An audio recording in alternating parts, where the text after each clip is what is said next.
El Gran Gatsby. Francis Scott Fitzgerald. Capítulos 1 y 2.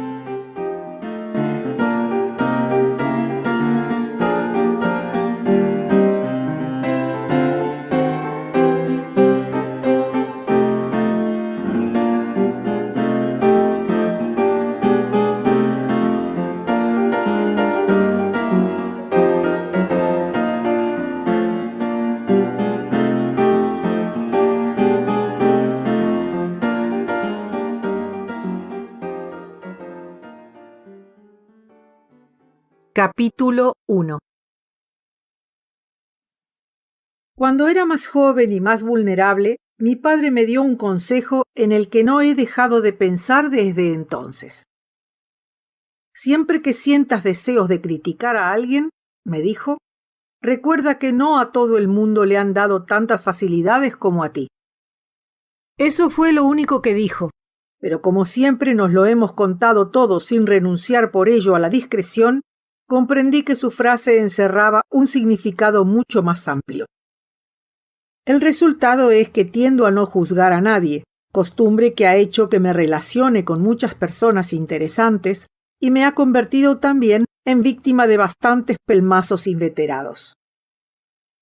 Las personalidades peculiares descubren enseguida esa cualidad y se aferran a ella cuando las encuentran en un ser humano normal, y por eso en la universidad se me llegó a acusar injustamente de hacer política, porque estaba al tanto de las penas secretas de jóvenes alborotadores que eran un misterio para otros. Yo no buscaba casi nunca aquellas confidencias. Con frecuencia fingía dormir o estar preocupado o adoptaba una actitud hostilmente irónica cuando algún signo inconfundible me hacía prever que una revelación de carácter íntimo se perfilaba en el horizonte. Porque las confidencias de los jóvenes, o al menos los términos en los que las expresan, suelen ser plagios y estar viciadas por evidentes supresiones. Suspender el juicio conlleva una esperanza infinita. Todavía temo perderme algo si olvido que, como mi padre sugería de manera un tanto snob, y yo repito aquí con el mismo espíritu, la conciencia de las normas básicas de conducta se reparte de manera desigual al nacer. Por lo que, después de haber presumido de mi tolerancia, he de confesar que tiene un límite. El comportamiento puede estar fundado sobre roca o en terreno pantanoso, pero más allá de cierto punto me da lo mismo cuál sea su base. Cuando volví de la costa este el otoño pasado, noté que deseaba vestir al mundo de uniforme para que adoptara de una vez por todas algo así como una posición de firme moral. No deseaba más desenfrenadas excursiones con privilegiados vislumbres del alma humana. Tan solo Gatsby, el hombre que da título a este libro, quedaba al margen de aquella reacción mía. Gatsby, que representaba todo aquello que desprecio sinceramente. Si la personalidad es una serie ininterrumpida de gestos que tienen éxito, no hay duda de que había algo espléndido en él.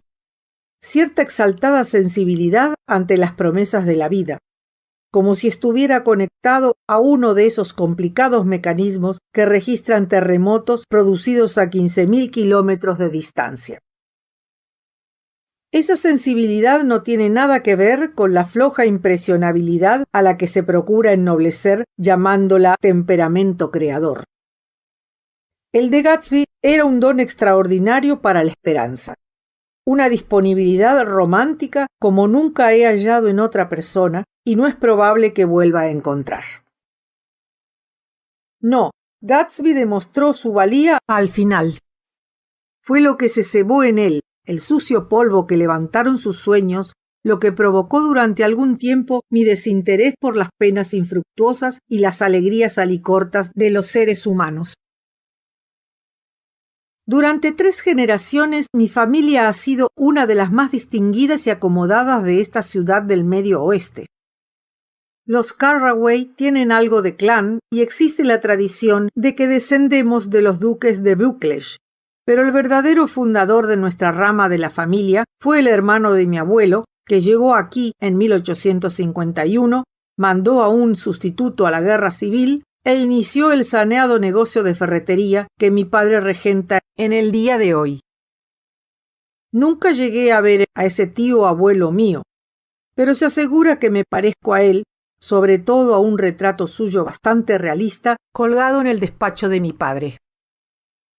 Terminé mis estudios en Yale en 1915, exactamente un cuarto de siglo después que mi progenitor, y poco más tarde participé en aquella demorada migración teutónica a la que se dio el nombre de Gran Guerra. Disfruté tanto con el contraataque que regresé a los Estados Unidos lleno de inquietud. En lugar de ser el cálido centro del mundo, el Medio Oeste me pareció entonces una especie de deshilachado borde del universo, de manera que decidí trasladarme al este y meterme en el negocio de los bonos. Todas las personas que conocía estaban en el negocio de los bonos, y supuse que podría dar de comer a una persona más. Mis tías y mis tíos lo discutieron como si estuvieran eligiéndome un internado, y finalmente dijeron: «Bueno, que vaya», con expresión muy seria y dubitativa. Mi padre se comprometió a pagarme los gastos durante un año, y después de posponer el viaje varias veces, en la primavera de 1922 me fui al este con la intención de quedarme allí para siempre. Lo más práctico era encontrar alojamiento en Nueva York, pero hacía mucho calor, y yo acababa de dejar una tierra de amplias zonas con césped y amistosos árboles. De manera que, cuando uno de mis jóvenes colegas propuso que alquiláramos juntos una casa en las afueras, me pareció una excelente idea. Fue él quien encontró la casa, un bungalow con paredes de cartón y azotado por los elementos que costaba $80 al mes. Pero en el último momento su empresa lo mandó a Washington y yo me fui solo al campo. Tenía un perro, al menos lo tuve unos pocos días hasta que se escapó. Un viejo Dodge y una finlandesa que me hacía la cama, me preparaba el desayuno y murmuraba para sus adentros sabiduría nórdica junto al hornillo eléctrico. Me sentí bastante solo durante un día o dos, hasta que una mañana un individuo que llevaba allí aún menos tiempo que yo me detuvo en la carretera. «¿Cómo se va a West Egg?», preguntó con aire desvalido. Se lo dije. Y al echar de nuevo a andar, noté que ya no me sentía solo. Era un guía, un explorador, uno de los primeros pobladores. Sin darse cuenta, aquel sujeto me había otorgado el derecho de ciudadanía. De manera que con la abundante luz del sol y el estallido en los árboles de las hojas nuevas que crecían tan deprisa como las cosas en las películas, tuve de nuevo la familiar certeza de que con el verano la vida empezaba otra vez. Había tanto que leer, por una parte, y tanta salud que aspirar del aire renovado, dador de vida. Sobre práctica bancaria, crédito e inversión en valores, compré una docena de volúmenes que destacaban sobre la estantería, en rojo y oro, como monedas recién acuñadas, y que prometían desvelarme los espléndidos secretos que solo conocían Midas, Morgan y Mecenas. Y tenía además la decidida intención de leer otros muchos libros. En la universidad me había interesado bastante por las letras.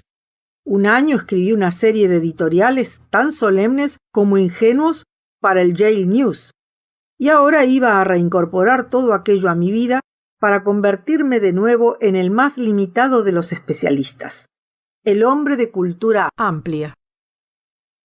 Esto es algo más que un epigrama, porque en realidad a la vida se la contempla con muchos mejores resultados desde una sola ventana. Fue una casualidad que hubiera alquilado una casa en una de las más extrañas comunidades de Norteamérica, situada en esa esbelta y bulliciosa isla que se extiende al este de Nueva York y donde existen, entre otras curiosidades naturales, dos extraños accidentes geográficos. A unos 30 kilómetros de la ciudad, una pareja de enormes huevos, idénticos en la forma y separados únicamente por una mal llamada bahía, se adelantan para introducirse en la extensión de agua salada más domesticada del continente americano. ese enorme y húmedo corral que es el estrecho de Long Island. Las dos formaciones no son perfectamente ovales. Al igual que el huevo de Colón, los dos se aplastan por el extremo en contacto con el suelo. Pero su gran parecido debe de ser una perpetua fuente de confusión para las gaviotas que lo sobrevuelan. Para los bípedos sin plumes aún resulta más llamativa su desemejanza en todo menos en forma y tamaño. Yo vivía en el West Egg, el menos elegante de los dos, aunque sea esta una etiqueta muy superficial para expresar el extraño contraste que tiene bastante de siniestro entre ambos. Mi casa estaba en el extremo mismo del huevo, a solo 50 metros del estrecho de Long Island, metida con calzador entre dos enormes residencias que se alquilaban a 12 o 15 mil dólares por temporada. El edificio de mi derecha era una construcción colosal desde cualquier punto de vista. Imitaba fielmente a algún ayuntamiento de Normandía, con una torre a un lado, asombrosamente nueva bajo su rala barba de enredaderas sin hojas, con una piscina de mármol y con 20 hectáreas de jardines y zona de césped. Era la mansión de Gatsby. O más bien, puesto que yo aún no conocía al señor Gatsby, era una mansión habitada por un caballero con aquel nombre. Mi casa era una ofensa para los ojos, pero una ofensa de reducidas dimensiones, y nadie se había fijado en ella, por lo que disfrutaba de vistas al mar, de una panorámica parcial del jardín de mi vecino y de la reconfortante proximidad de varios millonarios, todo por $80 al mes. Al otro lado de la insignificante bahía brillaban los blancos palacios del elegante East Egg. Y la historia del verano empieza de verdad la noche en que me trasladé hasta allí en coche para cenar con Tom Buchanan y con su mujer. Daisy era prima lejana mía, y a Tom lo había conocido en la universidad. E inmediatamente después de la guerra pasé 2 días con ellos en Chicago. El marido de Daisy, entre otros talentos atléticos, había sido uno de los mejores extremos de fútbol americano en la historia de Yale. Una figura nacional en cierto modo. Una de esas personas que destacan tanto a los 21 años, aunque sea en un campo muy limitado, que todo lo que le sucede después en sus vidas tiene el sabor amargo del desencanto. Su familia era enormemente rica. Incluso en la universidad sus posibilidades económicas eran motivo de crítica.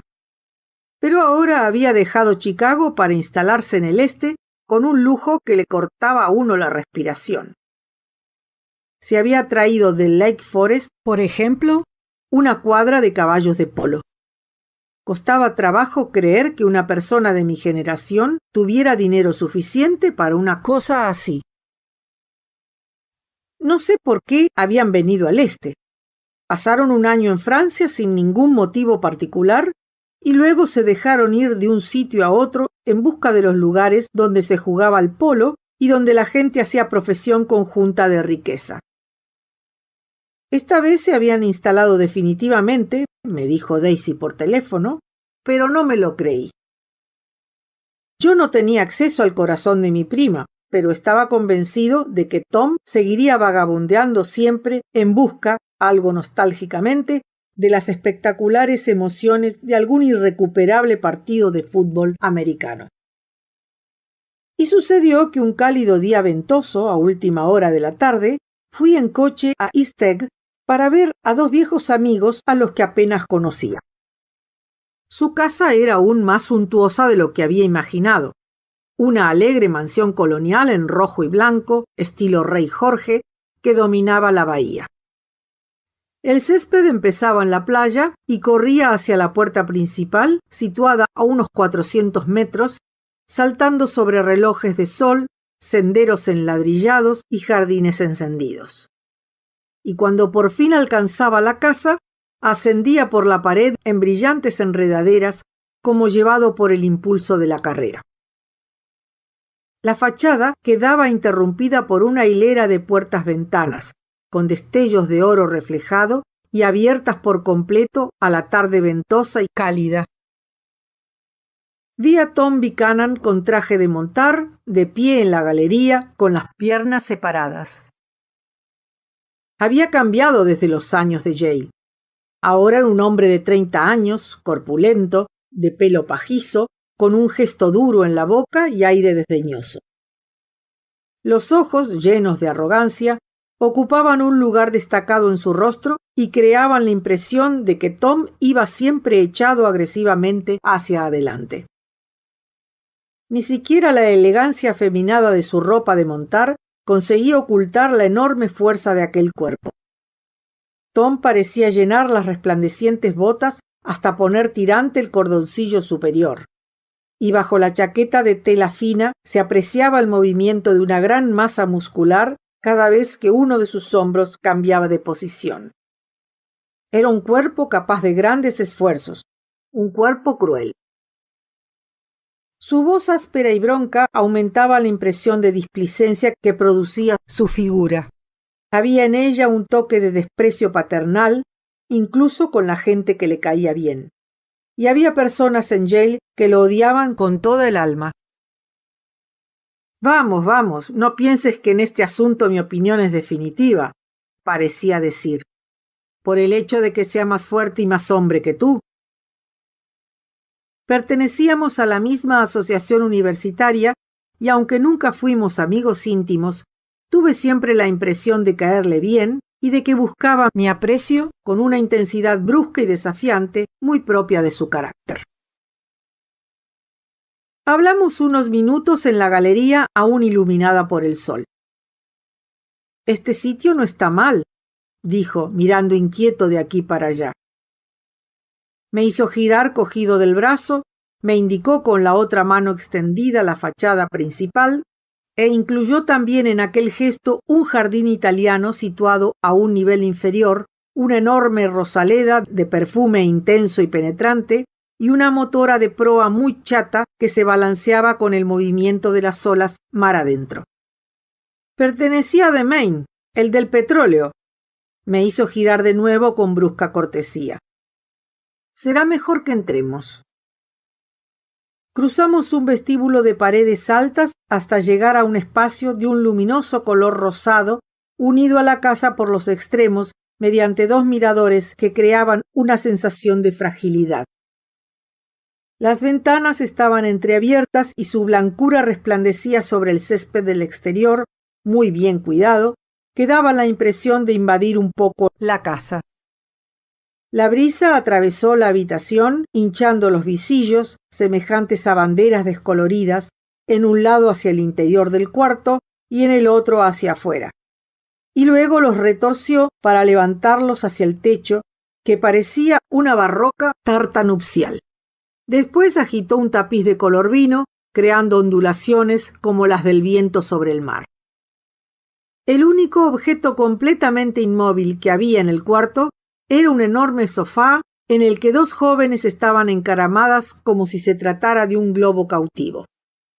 Ambas iban de blanco y sus vestidos se agitaban y llameaban como si la brisa acabara de devolverlas al punto de partida después de un breve vuelo en torno a la casa. Debí permanecer inmóvil unos momentos escuchando el restallar de los visillos y el chirrido de un cuadro contra la pared. Luego se oyó el ruido violento de las ventanas traseras al cerrarlas Tom Buchanan, con lo que el viento aprisionado perdió su fuerza y los visillos y los tapices y las dos muchachas descendieron lentamente hasta el suelo. A la más joven no la conocía. Estaba echada en su lado del sofá, completamente inmóvil y con la barbilla un poco alzada, como si mantuviera algo en un equilibrio muy inestable. Si me vio con el rabillo del ojo, no lo demostró en absoluto. De hecho, casi llegué a murmurar una disculpa por haberla molestado entrando en la habitación. La otra muchacha, Daisy, hizo intención de levantarse. Se inclinó ligeramente hacia adelante con expresión decidida, pero enseguida se echó a reír con una absurda risita llena de encanto. Yo también reí y avancé hacia ella. La alegría me ha dejado sin fuerzas. Rió de nuevo, como si hubiera dicho algo muy ingenioso. Retuvo mi mano unos momentos, me miró a los ojos y aseguró que no había nadie en el mundo a quien tuviera tantas ganas de ver. Era una manera muy suya de hacer las cosas. Me indicó con un murmullo que el apellido del equilibrista era Baker. He oído decir que los murmullos de Daisy no tenían otro objeto que lograr que la gente se inclinara hacia ella. Una crítica improcedente que no disminuía en lo más mínimo su encanto. De todas formas, los labios de la señorita Baker se agitaron. Me hizo una inclinación de cabeza casi imperceptible y enseguida volvió a su posición primitiva. El objeto que mantenía en equilibrio se había tambaleado un poco, sin duda alguna, dándole un susto. De nuevo subió hasta mis labios una disculpa. Lo cierto es que casi cualquier demostración de autosuficiencia provoca en mí un tributo de asombro. Miré de nuevo a mi prima, que empezó a hacerme preguntas con su voz grave, que tenía un no sé qué de conmovedor. Era el tipo de voz que el oído va siguiendo mientras sube y baja, como si cada frase fuera un conjunto de notas que no volverán nunca a interpretarse. Su rostro era triste y encantador, con rasgos llamativos, ojos llenos de luz y boca apasionada. Pero había una emoción en su voz que los hombres que se habían enamorado de ella no lograban olvidar. Una necesidad como de hablar cantando, un escucha susurrado. El convencimiento de que había hecho cosas alegres y estimulantes hacía muy poco y que otras igualmente alegres y estimulantes estaban listas para la próxima hora. Le dije que había pasado un día en Chicago mientras venía hacia el este y que una docena de personas me habían dado recuerdos para ella. ¿Me echan de menos?, exclamó extasiada. La ciudad entera está desolada. Todos los automóviles llevan la rueda trasera izquierda pintada de negro en señal de luto. Y de noche se oyen gemidos inacabables por toda la orilla del lago. ¡Qué maravilla! Volvámonos, Tom. Mañana mismo.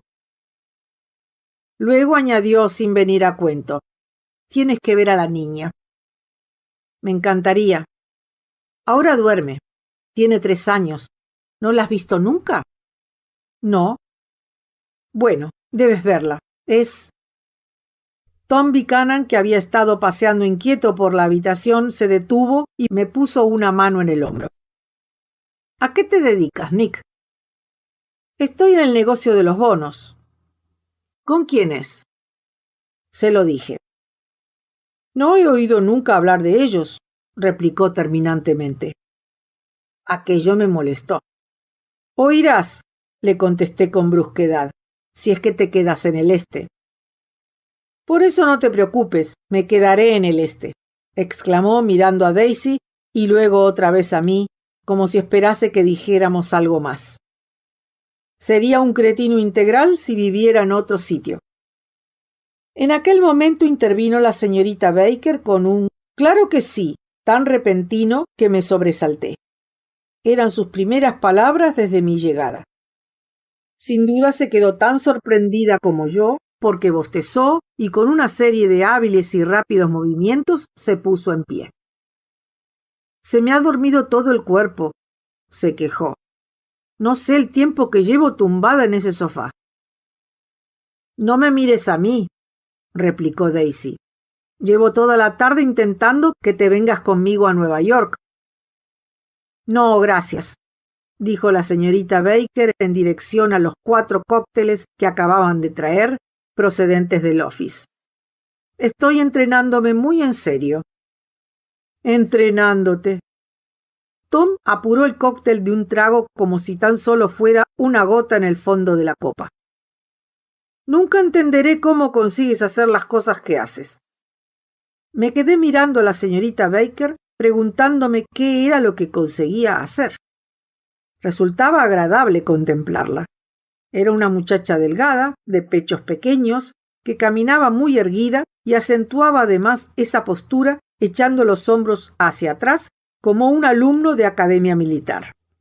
Sus ojos grises, algo entornados para evitar el reflejo del sol, me miraron con curiosidad cortés, reflejo exacto de la mía, desde un rostro lánguido, encantador, descontento.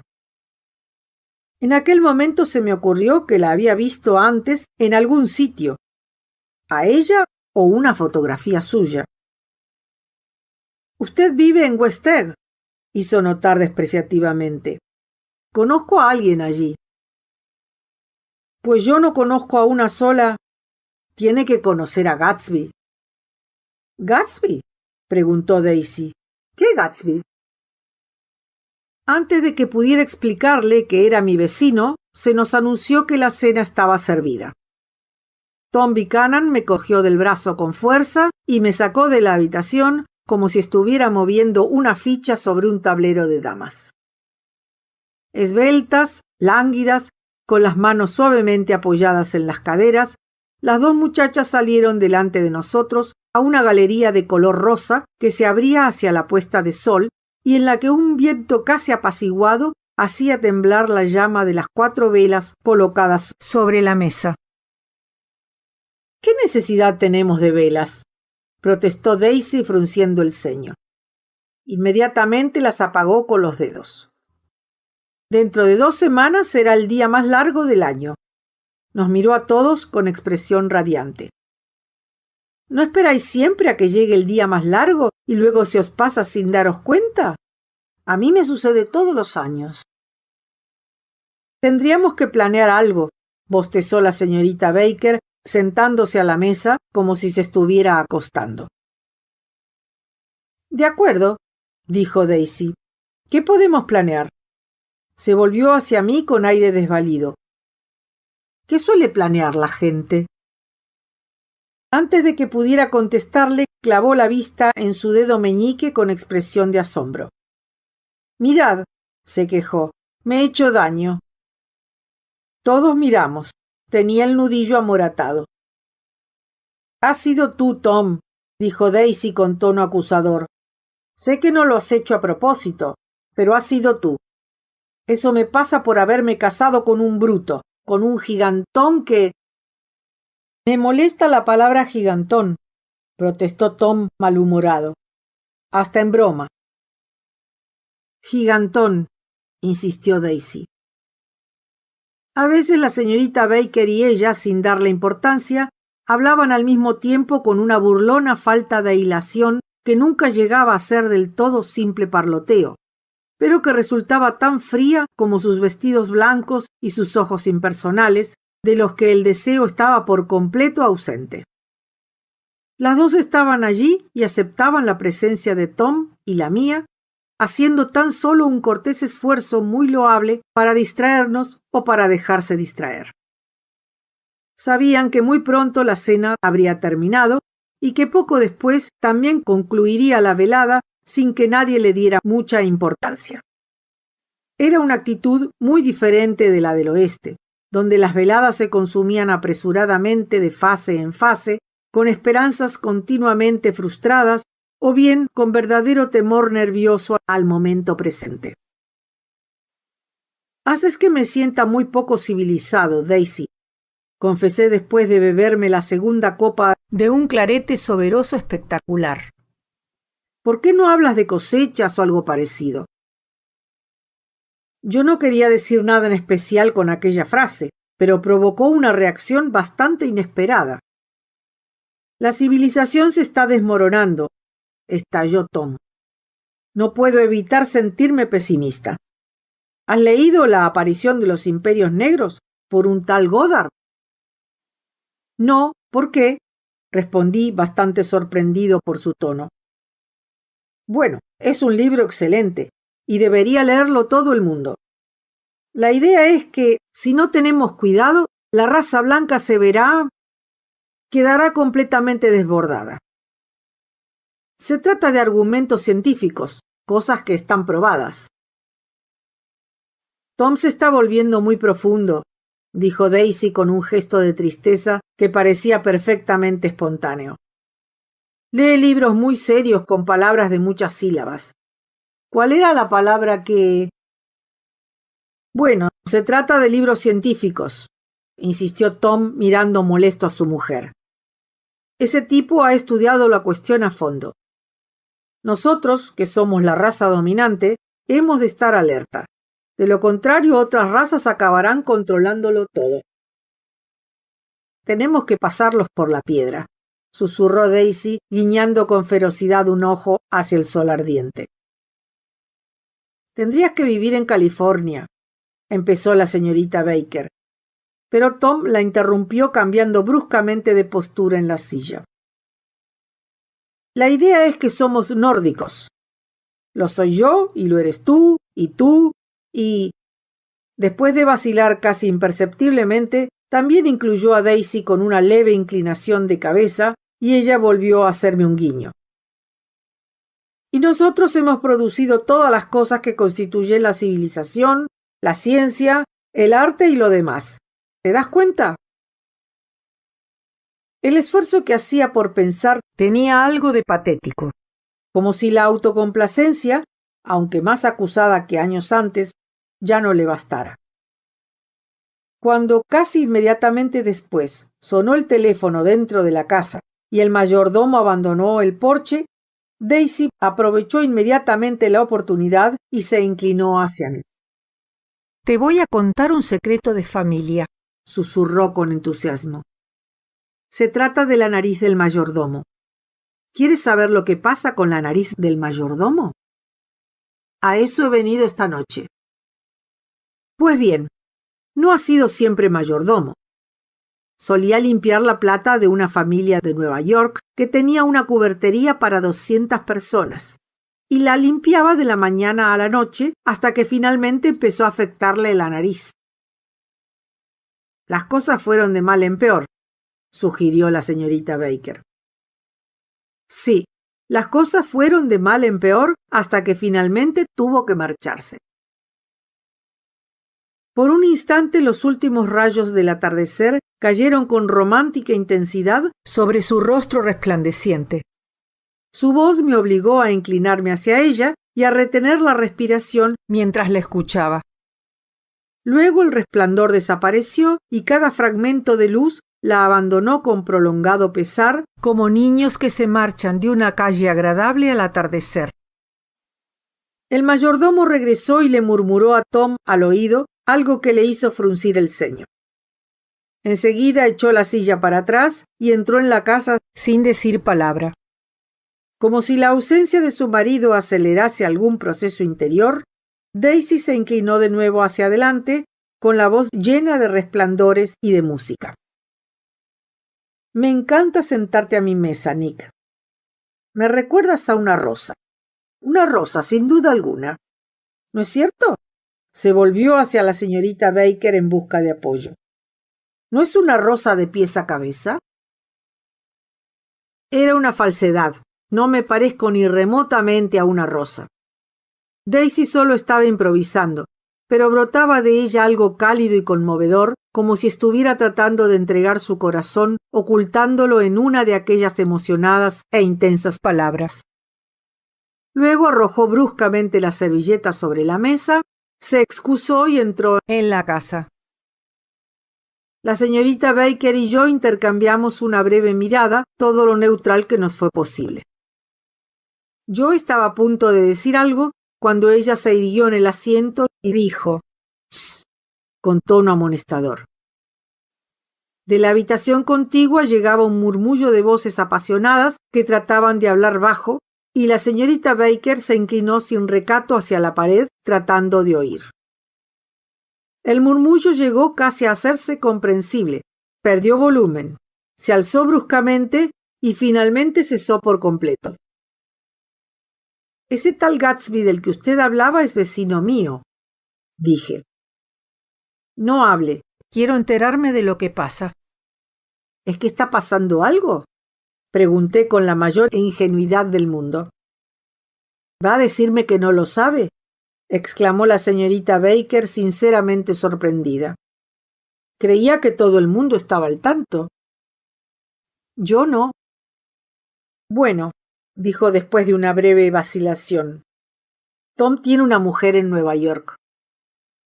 ¿Una mujer?, repetí desconcertado. La señorita Baker asintió con la cabeza. Podía tener la consideración de no llamarle a la hora de la cena, ¿no le parece? Casi antes de que entendiera lo que quería decir, se oyó el roce de un vestido y el crujir de unas botas de cuero, y Tom y Daisy aparecieron de nuevo junto a la mesa. No se ha podido evitar, exclamó Daisy con forzada alegría. Volvió a sentarse, miró inquisitivamente a la señorita Baker, luego me miró a mí y continuó. He salido un minuto al jardín y está muy romántico. Hay un pájaro que debe de ser un ruiseñor venido en un barco de la Cunard o de la White Star. Canta con toda el alma. Su voz se hizo más melodiosa. ¿Verdad que es muy romántico, Tom? Sí, muy romántico, respondió su marido. Luego se dirigió a mí con tono abatido. Si todavía hay luz después de cenar, quiero enseñarte las cuadras.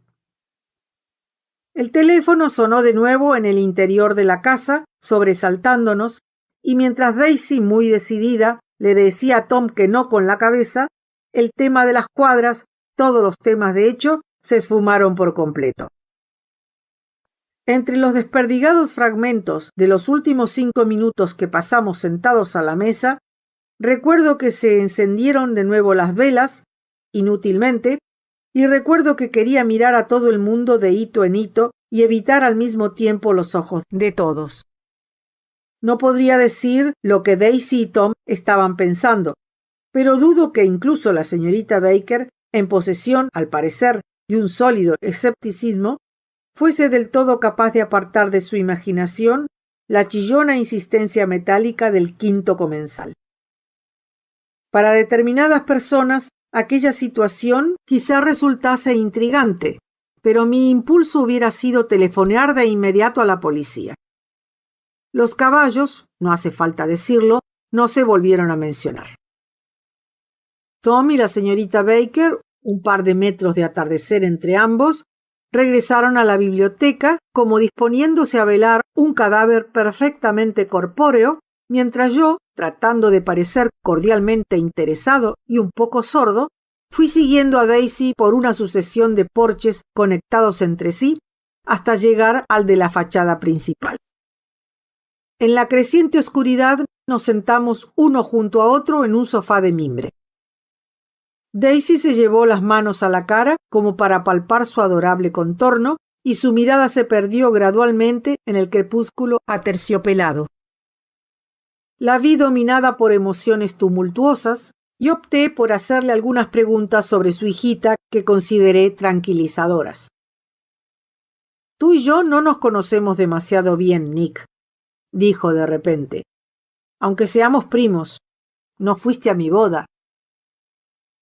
No había vuelto de la guerra. Es cierto, vaciló un momento. Lo he pasado muy mal últimamente, ¿sabes? Y me he hecho muy cínica acerca de todo. Sin duda tenía razones para ello. Esperé, pero no dijo nada más. Y al cabo de un instante volví sin mucha convicción al tema de su hijita. Supongo que habla y come y todo lo demás. Sí, claro, me contestó con mirada ausente. Escucha, déjame que te cuente lo que dije cuando nació. ¿Quieres oírlo? Claro que sí. Eso te dará una idea de lo que siento acerca de todo, en general.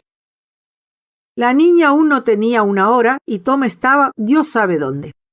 Salí de la anestesia sintiéndome completamente abandonada y le pregunté inmediatamente a la enfermera si era niño o niña. Me dijo que era una niña y yo me volví de espaldas y me eché a llorar. Muy bien, dije, me alegro de que sea niña y espero que sea estúpida. Es lo mejor que una chica puede ser en este mundo. Bonita y estúpida. Porque creo que todo es terrible de todas formas. Continuó muy convencida. Todo el mundo lo cree así. Las personas más avanzadas. Y yo lo sé. He estado en todas partes y lo he visto todo y lo he hecho todo. Miró a su alrededor con ojos desafiantes un poco como los de Tom, y rió con intenso desprecio. Soy una mujer de mundo. Dios mío, no sabes hasta qué extremo soy una mujer de mundo. Tan pronto como cesó de hablar y dejó de exigir mi atención y mi asentimiento, me di cuenta de la insinceridad de sus palabras. Eso hizo que me sintiera incómodo, como si toda la velada hubiese sido una añagaza para poder obtener de mí un tributo sentimental. Esperé y efectivamente un instante después me miró con una sonrisa llena de afectación, como si acabase de confirmar su pertenencia a una sociedad secreta muy elegante de la que ella y Tom eran miembros. Dentro, la habitación carmesí florecía gracias a la luz. Tom y la señorita Baker estaban sentados en los extremos de un sofá muy largo. Ella leía en voz alta el Saturday Evening Post, y las palabras, susurradas y sin inflexiones, se mezclaban unas con otras en una melodía tranquilizadora. La luz de la lámpara, que sacaba destellos de las botas de Tom y resultaba mate en el amarillo otoñal de los cabellos de la señorita Baker, se reflejaba en el papel cada vez que la lectora, con un suave palpitar de esbeltos músculos en los brazos, pasaba página. Al entrar, nos obligó a guardar silencio durante unos instantes con una mano levantada. Continuará, dijo, tirando el periódico sobre la mesa, en nuestro próximo número. Su cuerpo adquirió firmeza con un impaciente movimiento de rodillas antes de ponerse en pie. Las 10, hizo notar, leyendo al parecer la hora en el techo. Ha llegado el momento de que esta niña buena se vaya a la cama.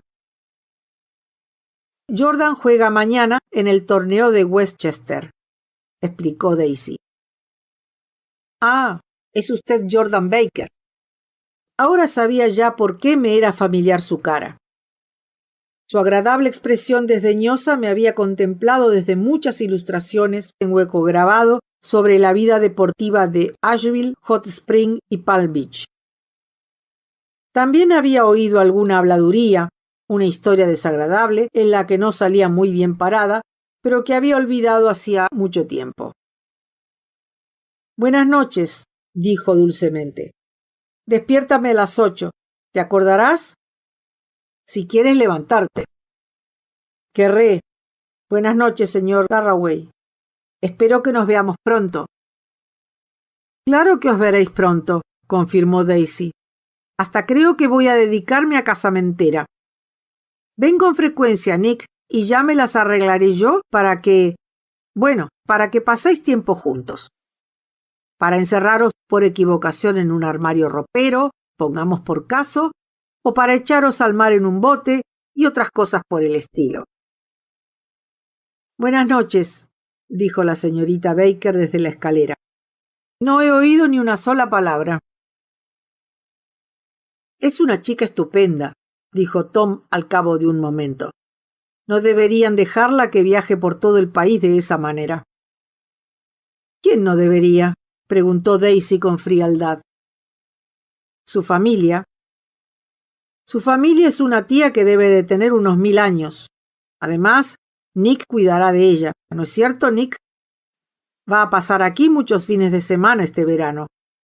Creo que tener un hogar será una experiencia muy positiva para Jordan. Daisy y Tom se miraron un momento en silencio. ¿Es de Nueva York?, pregunté muy deprisa. De Louisville. Pasamos allí juntas nuestra virginal adolescencia, nuestra hermosa y virginal... ¿Le has estado haciendo confidencias a Nick en el porche?, quiso saber Tom de repente. ¿Confidencias?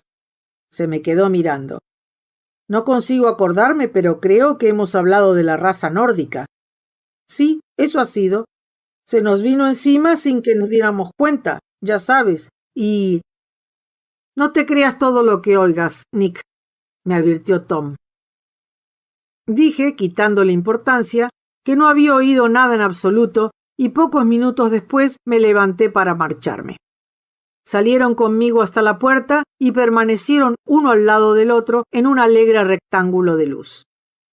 Mientras ponía el coche en marcha, Daisy exclamó con tono autoritario: «Espera, he olvidado preguntarte algo y es importante. Oímos que te habías prometido en el oeste». «Es cierto», corroboró Tom amablemente. «Oímos que te habías prometido». «Es una calumnia. Soy demasiado pobre». «Pues lo hemos oído», insistió Daisy, que me sorprendió abriéndose de nuevo como una flor.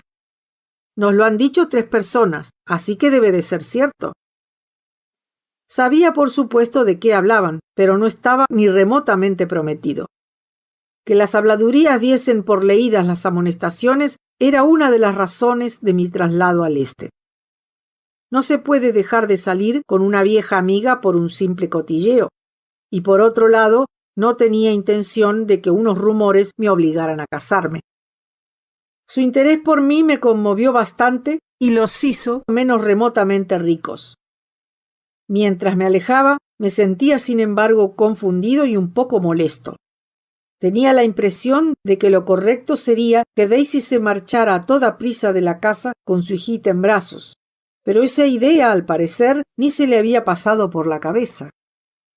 En cuanto a Tom, el hecho de que tuviera una mujer en Nueva York era en realidad menos sorprendente que verlo deprimido por la lectura de un libro. Algo le estaba haciendo rumiar rancias ideas, como si su robusto egoísmo carnal no lograra dar alimento suficiente a su impetuoso corazón. Ya era pleno verano en los techos de los hoteles, junto a la carretera y delante de las gasolineras, donde los surtidores rojos recién estrenados brillaban en medio de grandes manchas de luz, y cuando llegué a mi residencia en West Egg, metí el coche bajo el cobertizo y me senté durante un rato en un cortacéspedes abandonado. El viento había desaparecido, dejando una noche clara y llena de ruidos, con batir de alas entre los árboles y un persistente sonido de órgano, como si los grandes fuelles de la tierra estuvieran llenando de vida a las ranas. La silueta de un gato en movimiento tembló recortada por la luna, y al volver la cabeza para verlo mejor, me di cuenta de que no estaba solo. A unos 20 metros de la sombra de la mansión de mi vecino había surgido una figura que con las manos en los bolsillos contemplaba la plateada multiplicidad de las estrellas. Algo en sus pausados movimientos y en la firme posición de sus pies sobre el césped sugería que se trataba del mismísimo señor Gatsby, dispuesto a investigar qué parte de nuestro firmamento local le correspondía. Decidí presentarme. La señorita Baker había hablado de él durante la cena y eso bastaría como excusa. Pero no llegué a hacerlo porque puso repentinamente de manifiesto que se encontraba a gusto solo. Extendió los brazos hacia el agua oscura de una manera peculiar y a pesar de lo lejos que me encontraba de él, habría jurado que temblaba. Los ojos se me fueron hacia el mar y no vi nada con la excepción de una luz verde muy pequeña y lejana que podía ser el final de un espigón. Cuando de nuevo busqué a Gatsby con la mirada, había desaparecido y yo estaba otra vez solo en la agitada oscuridad.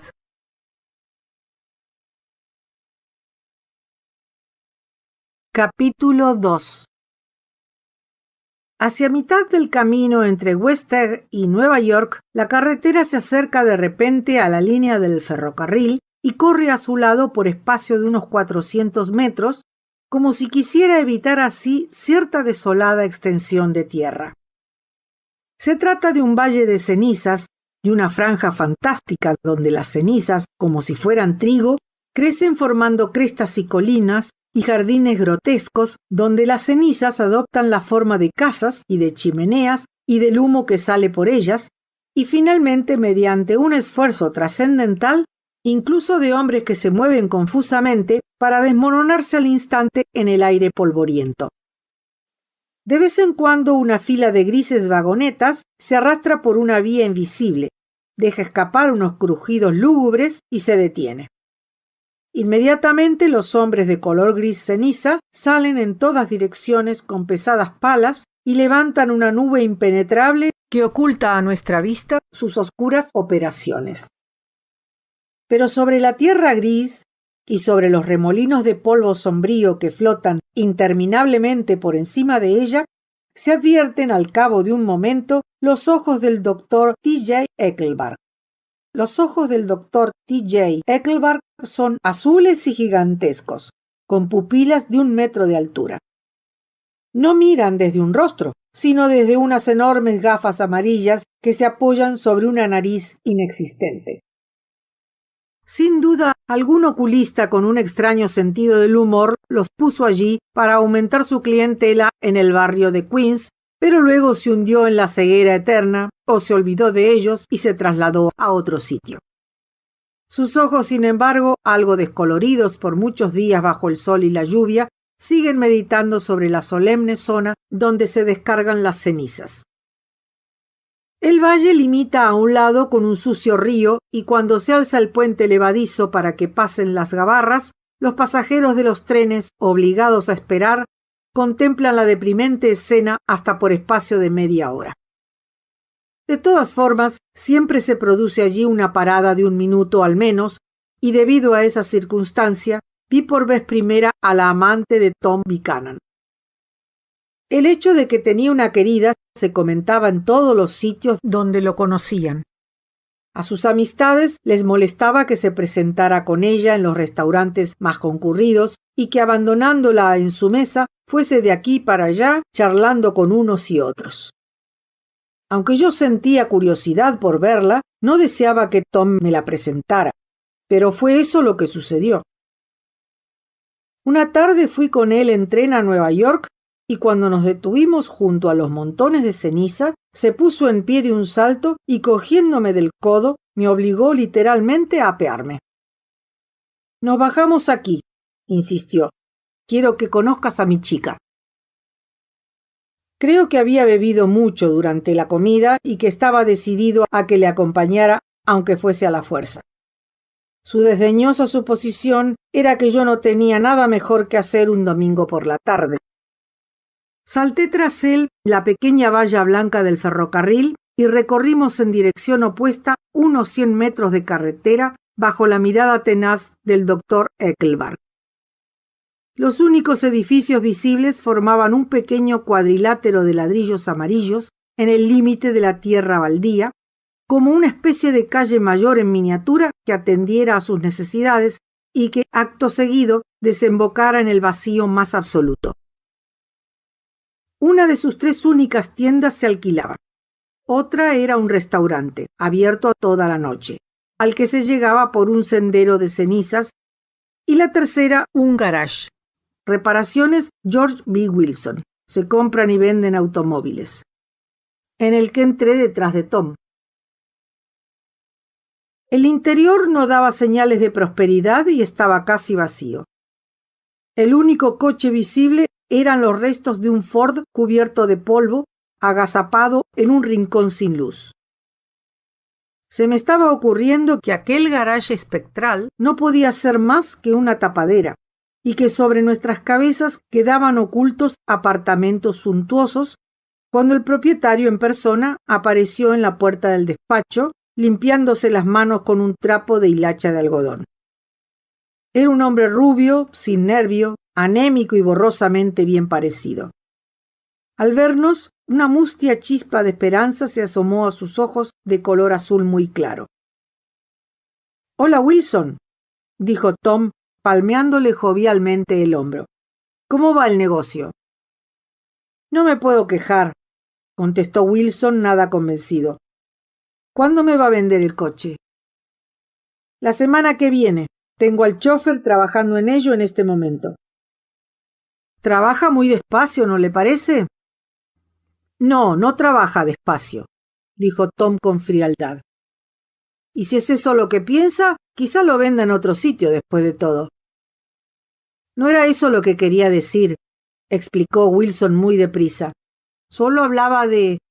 Su voz se fue debilitando y Tom miró con impaciencia a su alrededor. Luego oí pasos en una escalera y al cabo de un momento la silueta de una mujer, algo entrada en carnes, tapó la luz que salía por la puerta del despacho. Tenía unos 30 y tantos años y era algo rolliza, pero movía su carne superflua con la sensualidad con que algunas mujeres saben hacerlo. Su rostro, por encima de un vestido azul marino de crespón de seda, no contenía ni rasgos ni destellos de belleza, pero había en ella una vitalidad que se advertía de inmediato, como si todos los nervios de su cuerpo estuvieran continuamente al rojo vivo. Sonrió despacio y pasando junto a su marido como si fuera un fantasma, estrechó la mano de Tom mirándole directamente a los ojos. Luego se humedeció los labios y sin volverse le dijo a Wilson en voz baja y áspera: «Trae sillas, por favor, para que alguien pueda sentarse». «Sí, claro», asintió el interpelado al instante, dirigiéndose hacia el pequeño despacho, donde se fundió de inmediato con el color cemento de las paredes. Un blanco polvo ceniciento le cubría el traje oscuro y los cabellos, al igual que todas las demás cosas a su alrededor, con la excepción de su mujer, que enseguida se acercó a Tom. «Quiero verte», le dijo él con tono resuelto. «Toma el próximo tren». «De acuerdo. Te espero junto al puesto de periódicos, en el andén de abajo». Ella asintió con un gesto de cabeza y se apartó en el momento en que George Wilson salía por la puerta del despacho con 2 sillas. Esperamos a la mujer carretera adelante en un sitio discreto. Faltaban pocos días para el 4 de julio y un niño italiano, flaco y grisáceo, colocaba petardos en fila a lo largo de la vía del tren. «¿Verdad que es un sitio terrible?», dijo Tom, respondiendo con una mirada ceñuda a la del doctor Eckelbarg. «Horroroso. A ella le hace falta salir de vez en cuando». «¿Y su marido no dice nada?». «Wilson cree que va a ver a su hermana en Nueva York. Es tan estúpido que ni siquiera sabe que está vivo». De manera que Tom Buchanan, su chica y yo nos fuimos juntos a Nueva York. Bueno, no exactamente juntos, porque la señora Wilson se instaló discretamente en otro vagón. Tom solo aceptaba aquella única deferencia hacia los prejuicios de los habitantes de East Egg que pudieran viajar en el tren. El vestido de muselina beige estampada que se había puesto la señora Wilson dibujó con precisión la forma de sus opulentas caderas cuando Tom la ayudó a apearse en Nueva York. En el puesto de periódicos, nuestra acompañante adquirió un ejemplar de Town Tattle y una revista de cine, y en la droguería Cold Cream y un frasquito de perfume. Arriba, en el solemne patio lleno de ecos, dejó pasar 4 taxis antes de elegir uno muy nuevo de color lavanda con tapicería gris, en el que finalmente salimos de la pétrea masa de la estación a la brillante luz del sol. Pero la señora Wilson dejó inmediatamente de mirar por la ventanilla e, inclinándose hacia adelante, dio unos golpes en el cristal de separación. «Quiero uno de esos perros», dijo con vehemencia. «Quiero uno para el apartamento. Da mucho gusto tener un perro». Dimos marcha atrás hasta ponernos a la altura de un grisáceo anciano que tenía un absurdo parecido con John D. Rockefeller. En una cesta que le colgaba del cuello se acurrucaba una docena de perrillos casi recién nacidos de origen indeterminado. «¿De qué raza son?», preguntó la señora Wilson con gran interés cuando el hombre se acercó a la ventanilla del taxi. «De todas las razas. ¿De cuál quiere usted, señora?». «Me gustaría un perro policía, pero no tendrá ninguno, ¿verdad?». El anciano examinó dubitativamente la cesta, metió la mano y sacó un perrillo muy vivaracho, agarrándolo por la piel del cuello. «Eso no es un perro policía», dijo Tom. «No, no es exactamente un perro policía», dijo el hombre con voz desencantada. «Tiene más de Airedale». Le pasó la mano por el lomo, que era como una bayeta marrón. «Fíjese qué pelo, espléndido. Nunca le causará molestias acatarrándose». «Me parece precioso», dijo la señora Wilson llena de entusiasmo. «¿Cuánto cuesta?» «¿Este perro?». El anciano lo contempló admirativamente. Le costará $10.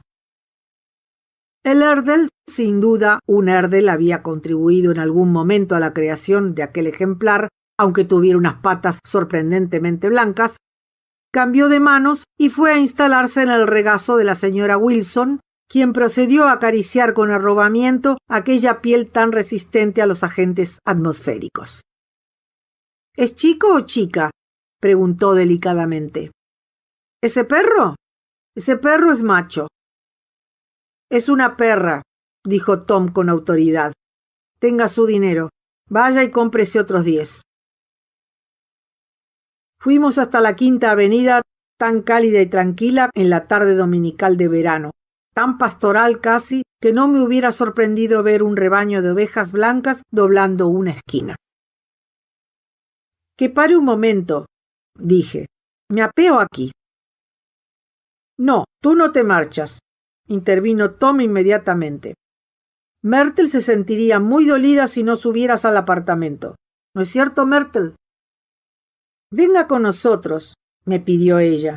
Ahora mismo telefoneo a mi hermana Catherine. Personas entendidas dicen que es muy guapa. Sí, me gustaría, pero... Seguimos adelante atajando de nuevo por Central Park en dirección a la zona oeste de las calles 100. En la 158, el taxi se detuvo ante una de las porciones de una larga tarta blanca que era en realidad una sucesión de edificios de apartamentos. Después de lanzar a su alrededor una mirada de soberana que se reintegra a su reino, la señora Wilson recogió su perro y sus otras compras y entró en la casa con gran altivez. Voy a llamar a los McKee para que vengan, anunció mientras subíamos en el ascensor. Y a mi hermana también, por supuesto. El apartamento estaba en el último piso. Una sala de estar pequeña, un comedor pequeño, un dormitorio pequeño y el cuarto de baño. Los muebles de la sala de estar resultaban demasiado grandes, de manera que al menor movimiento se tropezaba uno con escenas de damas columpiándose en los jardines de Versalles. El único cuadro era una fotografía excesivamente ampliada de lo que parecía ser una gallina sobre una roca borrosa. Mirándola desde lejos, sin embargo, la gallina se convertía en sombrero y la roca en el rostro de una anciana corpulenta que iluminaba el cuarto con su sonrisa. Sobre la mesa descansaban varios números del Town Tattle, junto con un ejemplar de Simón llamado Pedro y algunas de las revistas de chismorreo de Broadway. La señora Wilson se ocupó del perro en primer lugar. Un ascensorista no muy bien dispuesto salió en busca de una caja de cartón con un poco de paja y algo de leche, a lo que añadió por su cuenta una lata de galletas para perro, muy grandes y duras, una de las cuales estuvo disolviendo apáticamente toda la tarde en el platillo con la leche. Mientras tanto, Tom sacó una botella de whisky de un buró cerrado con llave. Solo me he emborrachado en 2 ocasiones en mi vida, y la segunda vez fue aquella tarde, de manera que todo lo que sucedió ha quedado para mí como envuelto en la bruma, aunque la luz del sol siguió entrando en el apartamento hasta después de las 8. Sentada en el regazo de Tom, la señora Wilson llamó por teléfono a varias personas. Luego resultó que no había tabaco y bajé a comprarlo al drugstore de la esquina. Cuando regresé, Tom y la señora Wilson habían desaparecido, de manera que permanecí discretamente sentado en la sala de estar y leí un capítulo de Simón llamado Pedro, que o era terriblemente malo o el whisky deformaba las cosas, porque no parecía tener ni pies ni cabeza. En el mismo momento en que Tom y Myrtle reaparecían, después de la primera copa, la señora Wilson y yo empezamos a tutearnos, empezaron a llegar los restantes invitados. La hermana, Catherine, era una chica esbelta y mundana de unos 30 años, de abundante pelo rojo muy corto y cutis de color blanco lechoso gracias a los polvos. Se había depilado las cejas para dibujárselas de nuevo dándoles un ángulo más disoluto, pero los esfuerzos de la naturaleza para restaurar la primitiva alineación daban a su cara un aire borroso. Al moverse iba acompañada por el incesante tintineo de los innumerables brazaletes de cerámica que llevaba puestos. Entró en el apartamento con prisa de propietaria y contempló los muebles con un aire tan posesivo que se me ocurrió que tal vez viviera allí. Pero cuando se lo pregunté, se echó a reír desenfrenadamente, repitió mi pregunta y me dijo que vivía con una amiga en un hotel. El señor McKee era un hombre pálido de aire afeminado que vivía en el piso de abajo. Acababa de afeitarse porque aún le quedaba una mancha blanca de jabón en la mejilla y se mostró extraordinariamente respetuoso al saludar a todos los presentes.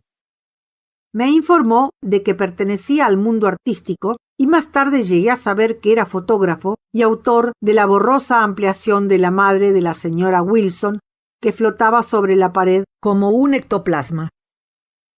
Su mujer tenía una voz muy chillona y era lánguida, no mal parecida e insoportable. Me contó, llena de orgullo, que su marido la había fotografiado 127 veces desde el día de su boda. La señora Wilson se había cambiado de ropa algún tiempo antes y llevaba ahora un barroco traje de tarde de chifón color crema que hacía frou-frou cada vez que cruzaba la habitación con paso decidido. El cambio de vestido trajo consigo un cambio de personaje. La intensa vitalidad que resultaba tan notable en el garage se había convertido en impresionante altivez. Sus risas, sus gestos, sus afirmaciones fueron adquiriendo progresivamente mayor afectación y a medida que se expandía, la habitación menguaba en torno a ella hasta que tuve la sensación de que Myrtle daba vueltas sobre sí misma alrededor de un eje chirriante en una atmósfera llena de humo. «Querida», le dijo a su hermana con chillona voz de falsete, «la mayoría de la gente aquí te engañará siempre que pueda. No piensan más que en el dinero. La semana pasada vino una mujer a arreglarme los pies, y cuando me pasó la factura se diría que me había quitado el apéndice». «¿Cómo se llamaba?», preguntó la señora McKee. «Eberhard. Va por las casas arreglándole los pies a la gente». «Me gusta tu vestido», le señaló la señora McKee. «Lo encuentro adorable». Myrtle rechazó el elogio, alzando las cejas desdeñosamente. «No es más que un absurdo trapo viejo», explicó. «Solo me lo pongo a veces cuando no me importa el aspecto que tenga». «Pero te sienta maravillosamente, si entiendes lo que quiero decir», prosiguió la señora McKee. «Si Chester pudiera retratarte en esa pose, creo que merecería la pena». Todos miramos en silencio a la señora Wilson, que se echó hacia atrás un mechón caído sobre los ojos y nos devolvió la mirada con una sonrisa radiante. El señor McKee la contempló atentamente con la cabeza inclinada y luego movió con lentitud una mano a distintas distancias delante de su cara. «Cambiaría la luz», dijo al cabo de un momento. «Me gustaría destacar el moldeado de las facciones y trataría de resaltar el cabello en la parte de atrás de la cabeza». «Yo no cambiaría la luz», exclamó la señora McKee. «Creo que es...». Su marido dijo «Tss», y todos contemplamos de nuevo a la señora Wilson, momento en que Tom Buchanan bostezó audiblemente y se puso en pie. «Beban ustedes algo», les dijo a los McKee. «Trae algo más de hielo y agua mineral antes de que se duerma todo el mundo, Myrtle». Le dije a ese chico lo del hielo. Myrtle alzó las cejas desesperada ante la ineficiencia de las clases bajas. «Esa gente, tienes que estar detrás de ellos todo el tiempo». Me miró y se echó a reír sin motivo. Luego se abalanzó sobre el perro, lo besó con arrobo y pasó a la cocina dando a entender que una docena de cocineros esperaban allí sus órdenes. «En Long Island hice algunas cosas que no estaban mal», afirmó el señor McKee. Tom lo miró sin comprender. 2 las tenemos enmarcadas en nuestro apartamento. ¿2 qué? Preguntó Tom. 2 estudios. A uno lo llamo Montic Point, las gaviotas, y al otro Montic Point, el mar. Catherine, la hermana de Myrtle, se sentó a mi lado en el sofá. ¿También vives en Long Island? Preguntó. Vivo en West Egg. ¿De verdad? Estuve allí en una fiesta hace cosa de un mes. En casa de un tipo llamado Gatsby. ¿Lo conoces? Vivo al lado. Vaya, dicen que es sobrino de un primo del Kaiser Guillermo, y ahí le viene todo su dinero. ¿En serio? Catherine asintió con la cabeza. A mí me da miedo. No quisiera por nada del mundo que metiera la nariz en mis asuntos. Aquella fascinante información acerca de mi vecino se vio interrumpida por la señora McKee al señalar repentinamente a Catherine.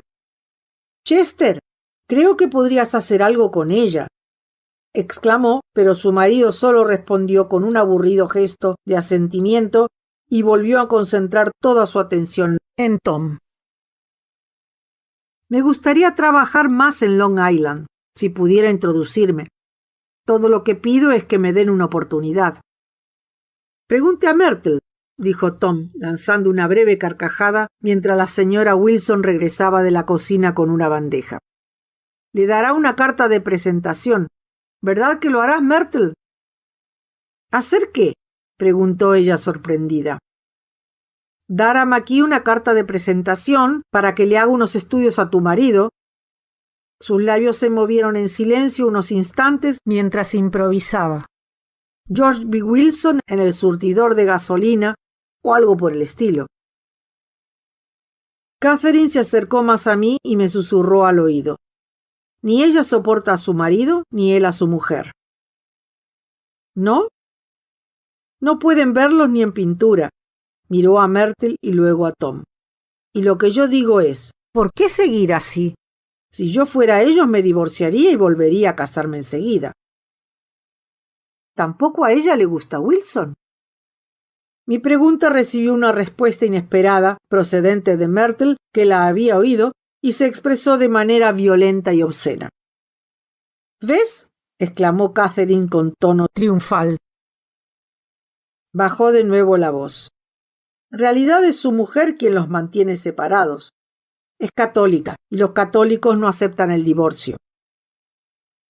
Daisy no era católica y me escandalizó un poco aquella mentira tan retorcida. Cuando se casen, continuó Catherine, se irán una temporada a vivir al oeste hasta que pase el escándalo. Sería más discreto irse a Europa. Ah, ¿te gusta Europa? Exclamó ella inesperadamente. Yo acabo de volver de Montecarlo. ¿En serio? El año pasado fui con otra chica. ¿Estuvisteis mucho tiempo? No, solo fuimos a Montecarlo y volvimos, pasando por Marsella. Teníamos más de $1,200 cuando empezamos, pero lo perdimos todo en 2 días jugando a la ruleta. Lo pasamos muy mal para volver, te lo aseguro. No sabes cómo llegué a detestar aquella ciudad. El cielo de la tarde floreció durante un momento en la ventana con la miel azul del Mediterráneo. Luego la voz chillona de la señora McKee me devolvió a la habitación. También yo estuve a punto de equivocarme, explicaba con gran energía. Casi me casé con un judío bajito que llevaba años detrás de mí. Estaba convencida de que valía menos que yo y todo el mundo me decía lo mismo. Lucille, ese hombre vale mucho menos que tú. Pero si no hubiese conocido a Chester, seguro que me habría convencido. Sí, pero por lo menos, dijo Myrtle Wilson, moviendo la cabeza afirmativamente, no te casaste con él. Claro que no. Bueno, yo me casé con él, dijo Myrtle de manera bastante ambigua, y esa es la diferencia entre tu caso y el mío. ¿Por qué lo hiciste, Myrtle? Quiso saber Catherine. Nadie te obligó. Myrtle recapacitó. Me casé con él porque creía que era un caballero, dijo por fin. Creí que era una persona bien educada, pero no me llegaba ni a la suela del zapato. Estuviste loca por él una temporada, dijo Catherine. Loca por él, exclamó Myrtle con incredulidad. ¿Quién ha dicho que estuve loca por él? Nunca estuve más loca por él que por ese amigo de Tom. Me señaló repentinamente con el dedo y todo el mundo me miró acusadoramente. Traté de poner de manifiesto con mi expresión que no tenía nada que ver con el pasado de Myrtle. Tuve que estar loca para casarme con él. Nada más hacerlo me di cuenta de que me había equivocado. George pidió prestado el traje con el que se casó, pero no me lo dijo nunca. Y cuando el dueño vino a buscarlo, mi marido había salido. Miró a su alrededor para ver quién la estaba escuchando. «Ah, ¿ese traje es suyo?», le dije. «Ahora me entero». Pero se lo di, y luego me tumbé en la cama y estuve llorando a mares toda la tarde. Tendría que separarse de él, concluyó Catherine en beneficio mío. Llevan 11 años viviendo encima de ese garage, y Tom es el primer amigo que ha tenido nunca. La botella de whisky, la segunda, estaba ahora muy solicitada por todos los presentes, excepto Catherine, que se sentía igual de bien sin necesidad de nada. Tom llamó al portero para encargarle que nos trajera unos famosos sándwiches que constituían ellos solos una cena completa. Yo quería marcharme y caminar hacia el este en dirección a Central Park, disfrutando de la suave luz del crepúsculo. Pero cada vez que lo intentaba me veía envuelto en alguna absurda discusión a gritos que me mantenía pegado a la silla como si estuviera sujeto con cuerdas. Sin embargo, nuestra hilera de ventanas iluminadas, muy por encima del nivel de la calle, contenía sin duda su parte de misterio humano para el paseante ocasional que las contemplara desde la calle en penumbra, y también yo me ponía en su lugar mirando y haciéndome preguntas. Estaba dentro y fuera, simultáneamente atraído y repelido por la inagotable diversidad de la vida.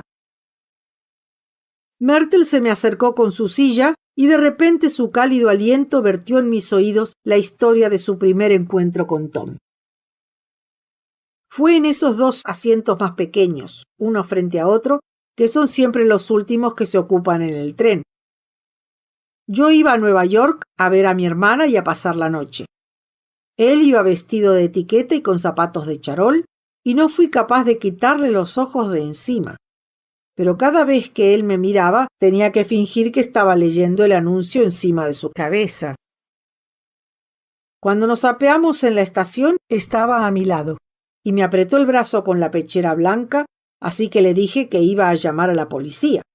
Pero él se daba cuenta de que no era verdad. Estaba tan emocionada cuando subí con él a un taxi que apenas me di cuenta de que no tomaba el metro. No hacía más que repetirme: no se vive más que una vez, no se vive más que una vez. Se volvió hacia la señora McKee y su risa artificial resonó por todo el cuarto. «Querida», exclamó, «te regalaré este traje en cuanto me lo quite. Necesito uno nuevo para mañana. Voy a hacer una lista con todas las cosas que me hacen falta. Un masaje y una permanente, un collar para el perro, uno de esos preciosos ceniceritos con resorte y una corona con un lazo negro de seda que dure todo el verano para el sepulcro de mamá. Voy a apuntar todas las cosas que tengo que hacer para que no se me olviden». Eran las 9. Casi inmediatamente después miré el reloj y me encontré con que marcaba las 10. El señor McKee se había dormido en una silla con los puños apretados sobre el regazo, como si fuera la fotografía de un hombre de acción. Eché mano a mi pañuelo y le limpié los restos secos de espuma de jabón que me habían obsesionado toda la tarde. El perrillo estaba sobre la mesa mirando sin ver a través del humo que llenaba el cuarto y de cuando en cuando gemía débilmente. La gente desaparecía, reaparecía, planeaba ir a algún sitio y luego se perdía. Se buscaba y volvía a encontrarse a 1 metro de distancia. En algún momento, cerca de la medianoche, Tom Buchanan y la señora Wilson tuvieron un enfrentamiento al discutir con voz apasionada si Myrtle tenía derecho a mencionar el nombre de Daisy. Daisy, Daisy, Daisy, gritó la señora Wilson. Lo diré siempre que me venga en gana. Daisy, Day. Con un movimiento breve y preciso de la mano, Tom le rompió la nariz. Luego hubo toallas manchadas de sangre en el suelo del cuarto de baño y voces femeninas que increpaban, y muy por encima de la confusión, un largo y entrecortado gemido de dolor. El señor McKee despertó sobresaltado y se dirigió como un sonámbulo hacia la puerta. A mitad de camino se dio la vuelta y contempló la escena. Su mujer y Catherine reñían y consolaban alternativamente mientras tropezaban aquí y allá con los muebles, las manos llenas de artículos de botiquín. Y la abatida figura del sofá, que sangraba incansablemente y que trataba de cubrir las escenas versallescas de la tapicería con un ejemplar de Town Tattle. Luego el señor McKee giró de nuevo y se dirigió hacia la puerta. Cogí mi sombrero que colgaba de un candelabro y le seguí. «Venga a comer algún día», sugirió mientras el ascensor se ponía en marcha, acompañando con sus gemidos nuestro descenso. «¿Dónde?» «En cualquier sitio». «Quite las manos de la palanca», dijo el ascensorista con tono cortante. «Le ruego que me perdone», dijo el señor McKee con dignidad. «No sabía que le estuviera tocando». «De acuerdo», dije yo, «con mucho gusto». Yo estaba de pie junto a su cama y él sentado entre las sábanas en ropa interior sostenía una gran carpeta. La Bella y la Bestia, Soledad, El caballo de una tienda antigua de comestibles, El puente de Brooklyn. Luego yo estaba tumbado en el nivel subterráneo de Pennsylvania Station, medio dormido y muerto de frío, mirando un ejemplar del Tribune y esperando el tren de las 4 de la mañana.